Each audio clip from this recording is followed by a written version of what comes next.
this experience is a common one in many RPGs and RPG-like games with economy systems. It's a phenomenon we call currency devaluation. And today I'm going to dive into this issue and present a couple of solutions. So, what exactly is a game economy? At its core, a game economy is the system that governs how players earn, spend, and trade in-game currency and other resources. In RPGs and RPG-like games, it's a crucial part of the gameplay experience, influencing everything from player engagement to game balance. Let's talk about currency devaluation. In gaming, this occurs when the value of in-game currency decreases, often leading to a situation where players accumulate wealth at an unsustainable rate. This can result in players becoming excessively rich before the end of the game. Let's visualize the system and picture the problem by the way it appears.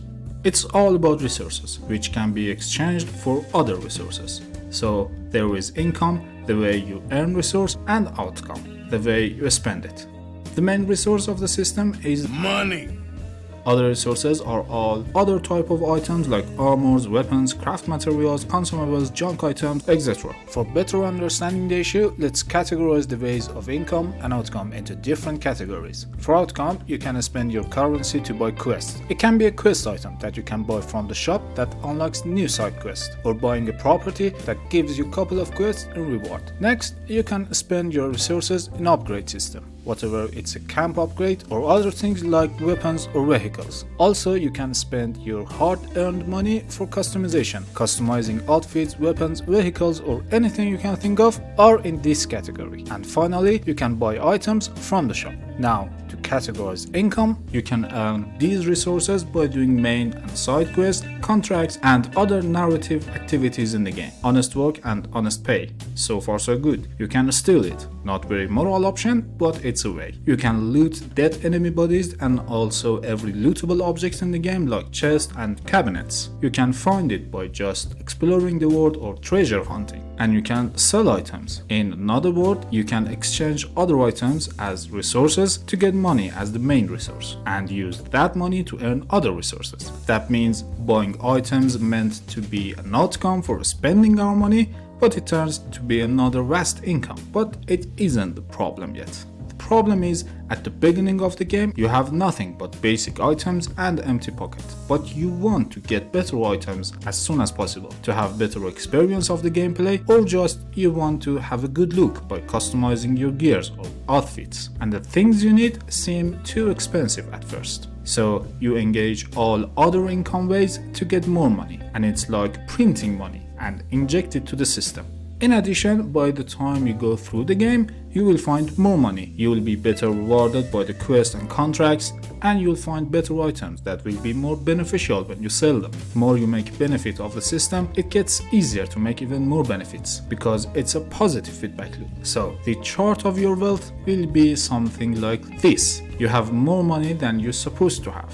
You've already bought all items and upgrades before it meant, but the game is not finished yet, and this is the problem. It's supposed to be an ongoing desire for players to try different items and want to have them, so players can visit shops, buy the items, and try new items. And this interest is supposed to be with us to the end of the game. But when we are too rich to buy every interesting items in the shop before finishing the main line of the game, this interest will fade. After acquiring all items they desire, the thrill of spending currency diminishes, leading to a less engaging experience. When players can buy or upgrade anything they want, the system loses its appeal and the game can feel less rewarding. Now we know what exactly is the problem, it's time to discuss about solutions to solve it. Simulating inflation. It's actually a way for MMORPGs. I didn't play too many MMOs, but as I'm familiar with World of Warcraft, I know that there is a very serious inflation simulation in its economy. While simulating inflation can work in MMOs with dynamic economy, it might not be suitable for single-player RPGs or PvE experience. In single-player games, the economy is often more static, and introducing inflation could disrupt the carefully balanced progression and reward systems, and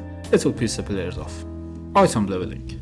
It's a very common way to consider levels for each critical items. You can see this method in games like Assassin's Creed Odyssey and The Witcher 3. You can buy or loot any item with any level, but you can't use it until your character gets to the same level. In this way, the curiosity remains and players are still interested to look for using new items. Of course, this method can't solve the currency devaluation single-handedly. As you can see that in Assassin's Creed Odyssey and The Witcher 3, there is still currency devaluation, but it has its benefits. Item leveling can help maintain players' interest by providing a constant stream of new and powerful equipment. It also ensures that players feel a sense of progression as they level up and unlock access to higher tier items. Additionally, it can help balance the game economy by controlling the flow of powerful items and preventing players from becoming overpowered too early.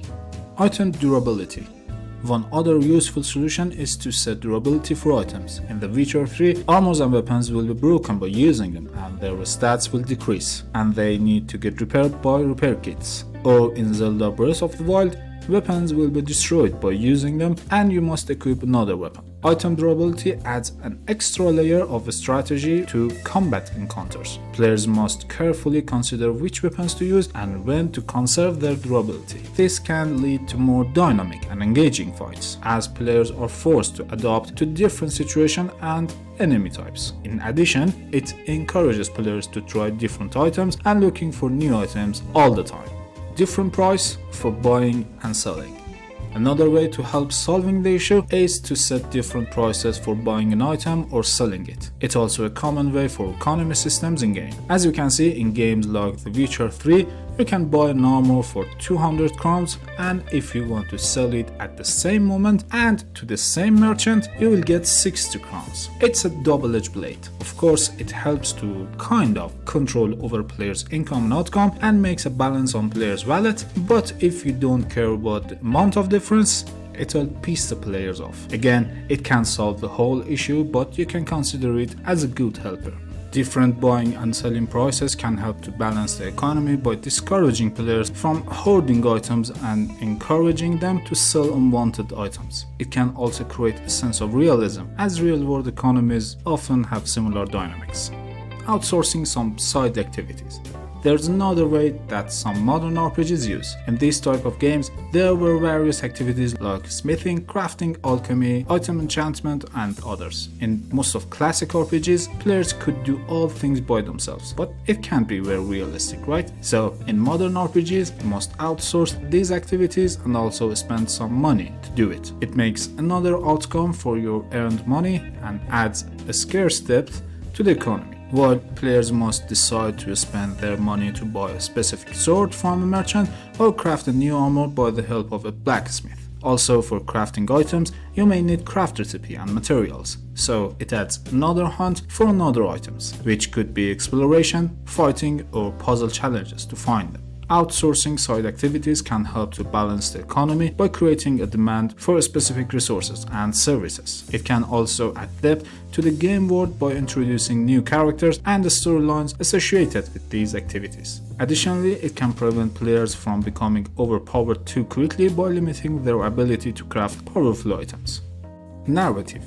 We all know Rockstar Games for its great titles, but the currency devaluation is that serious problem that even the games like Grand Theft Auto and Red Dead Redemption are not immune to that. But a very brilliant way that Rockstar Games used in Red Dead Redemption 2 worth to be listed in this video. Like all other big open-world RPG-like games, currency devaluation remains in Red Dead Redemption 2. At the first of the game, you're desperate to find money. You chase money by hunting animals and sell their skins, bank and train robbery, steal a wagon or horses or any other thing you can do in the game. And for what? To upgrade the camp and mostly buy and try new clothes and outfits, and of course customize your weapons. And like all other games that have this issue, you are in the chart of getting rich and richer. But at the right moment that you start to fly in the wealth chart, the game story puts you in a hard situation, and it's Arthur's illness. And now, as Arthur Morgan, you face a new reality. The game offers you a moral option in various situations: to be a faithless outlaw and still looking for money to the end, or help others in need, give the money to other people and look for salvation. Personally, I never met a single soul who has made the first option. The narrative in Red Dead Redemption 2 masterfully guides players through a character arc that challenges their priorities and values. As the Arthur Morgan health deteriorates, the game subtly shifts the focus from accumulating wealth to helping others. Specification.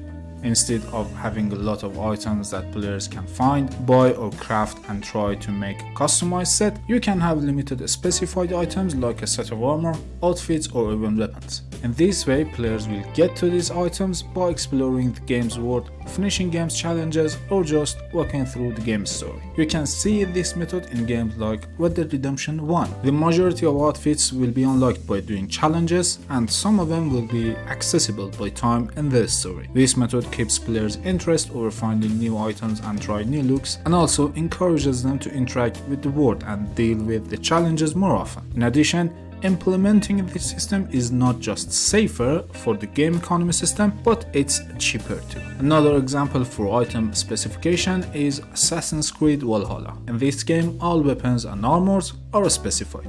But wait, let's dive deeper into the Valhalla's economy system, for it's not just a simple specification, but a brilliant and genius system design that completely removed the whole issue.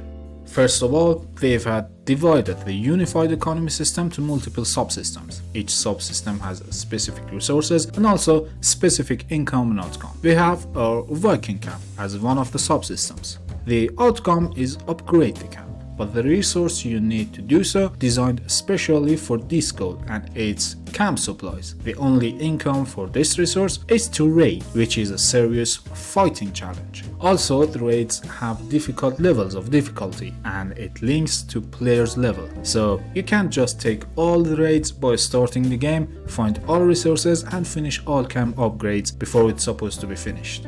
Another subsystem of the economy is armors and weapons. There are limited number of them and you can't buy any of them from the shops. As we said, these items are specified and each of them looks unique. Couple of them are main quest rewards, but majority of them lie in hidden treasures, so you can only find them by taking exploration challenge. In addition, this subsystem has an inner subsystem itself, and that's upgrading those items. To do so, you need to find other resources like copper, silver or gold ingot, which are in treasure chests and guarded in military garrisons or bandit camps. And you must take both exploration and fighting challenge to get those materials. Also, the game uses outsourcing method to upgrade these items, and you must find Gunnar to upgrade your gears.